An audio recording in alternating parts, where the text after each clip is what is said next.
Well, John, we've had news recently that you've been appointed the first head of women's cricket in Derbyshire's history. Very exciting with the news around the new domestic structure, which came a few months ago. There's been a lot of things going on behind the scenes, a lot of developments and a lot of exciting progress made. How are you feeling? Yeah, just can't wait to get going, really. Just really, really excited about it. And the rest of the coaching staff are, and certainly the players are kind of waiting to get stuck into it, really. Yeah. And when we talk about Tier 2, we've all seen the diagrams, we've all seen the teams that are in each tier, but what will it actually look like from a day-to-day basis around coaches, players, and also fixtures? Yeah, it'll just enable us to create a really professional environment now. That'll include a head coach, specialist coaches, science and medicine support, so the S&C guys, the physiotherapist, bit of psych support, some match day analyst support as well. So a real supportive structure around the players. Their season will look like 18 to 20 games, something like that, in both the Metrobank One Day Cup and the Vitality T20 Blast. So a full season, a really full season, and a full winter programme as well. Yeah, and we'll get onto the differences for the players and experiences they'll have in a little while. But you mentioned the fixture schedule there. How will that differ from maybe what players have experienced in the past? Again, just aligning to the men's game. In reality, there'll be midweek fixtures, evening fixtures, weekends and bank holidays. So it'll cover kind of April to September, really. Looking forward to playing on here as well. So the county ground will be our home venue, and playing under lights will be a new experience as well for the girls. So some really big changes, but positive changes as well. Yeah. And when you think back, you've of course been part of the Derbyshire Cricket Foundation for a long time. You were leading the team last season when they went and won the ECB County Championship T20 trophy. The DCF have laid a lot of great foundations for this team, now moving into the new domestic structure. You've got great foundations to build on, haven't you?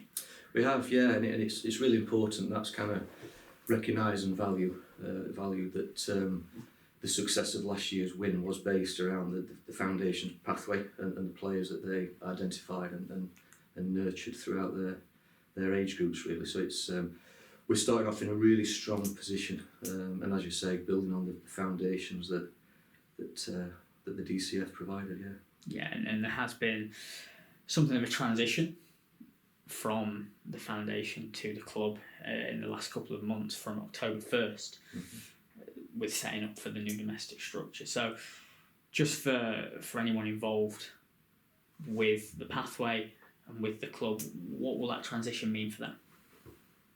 In terms of the players? Yeah. So again, just that more all-round professional support, really, for them as players, both on and off the field. Our ambition is to be a Tier 1 county. We're not kind of going to hide that. So we know we need to be a strong Tier 2 team that performs well in all formats of the game.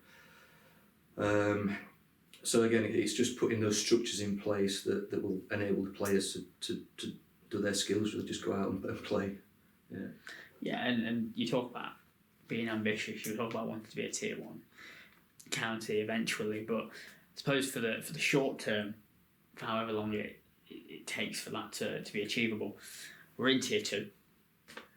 So that gives us a bit of a middle ground. There's almost a pathway where players will be looking to maybe get to Tier 1 and potentially international honours. Yeah. But then there's also that tier below us where players may be aspiring to come and play for Derbyshire. Yeah. So what are the ambitions of Derbyshire women, both on the field and off it? Yeah, I mean, we want a strong, robust squad. We want depth in squad.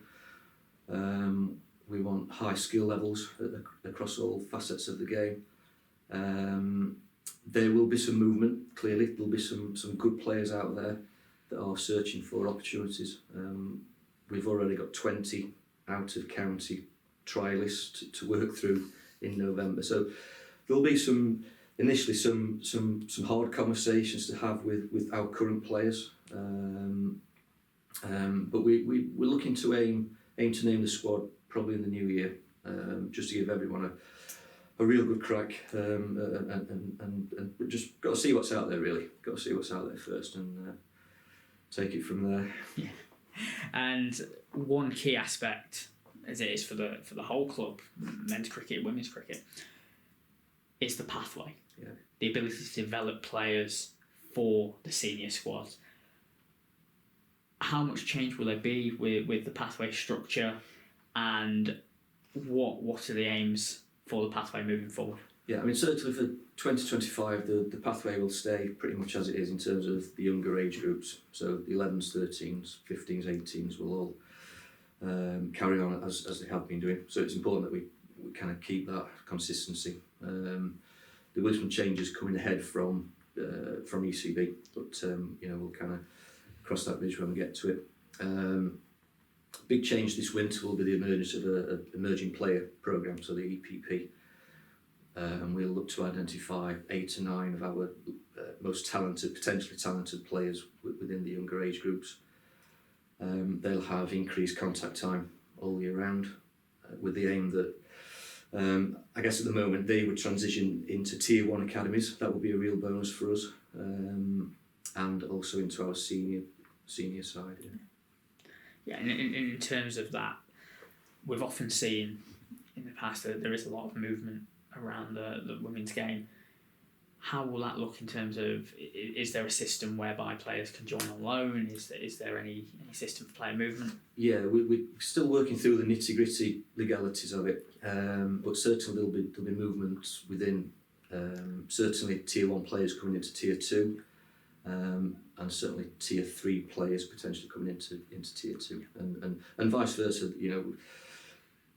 Kind of mentioned that we've already got some really good players. The reality is that they may not all play for Derbyshire. That's the reality that we're now faced with.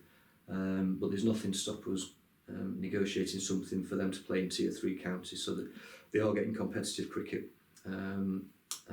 Because at some point we may need to call on them, and they've got to be ready to jump straight back in and perform for us. So there will be a lot of movements that there'll be a bit of a shock to the system for some players. We've not had that pressure put on players before.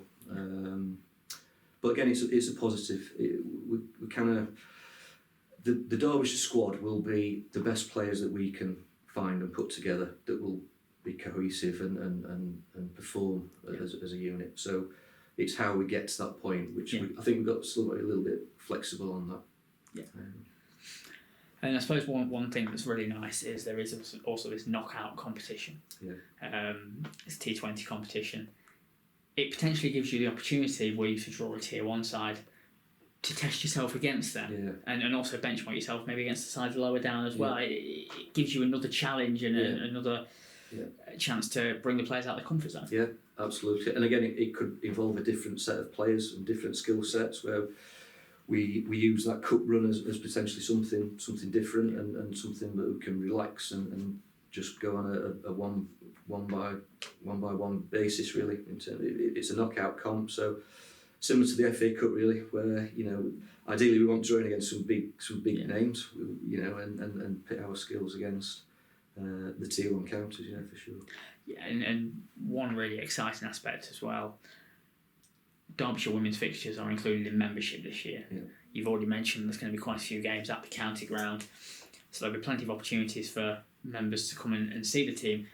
For a few players, it may also be the first chance they've had to play in front of a more substantial crowd. Yeah. How do you think the players will adapt to that, and how much are you looking forward to members being able to see Derbyshire? Yeah, I mean, the current players will thrive on that. We had a little taste of that in the national finals day, playing in front of a small crowd, but nevertheless people came to watch, and they thrived in that environment. They rose to the occasion and kind of really stamped the mark on the final. So this will be an exciting challenge, but one that they'll be looking forward to for sure. And if we get under the lights as well, that will be another environment for them that they've not yet sampled. But again, it's something that they would relish. It's not something they're thinking, blimey, we don't want to play in front of people watching us. This group of players want to show the membership what they can do and what their skill levels are, and they work pretty hard to get to that point, really. Jon, thank you. Pleasure.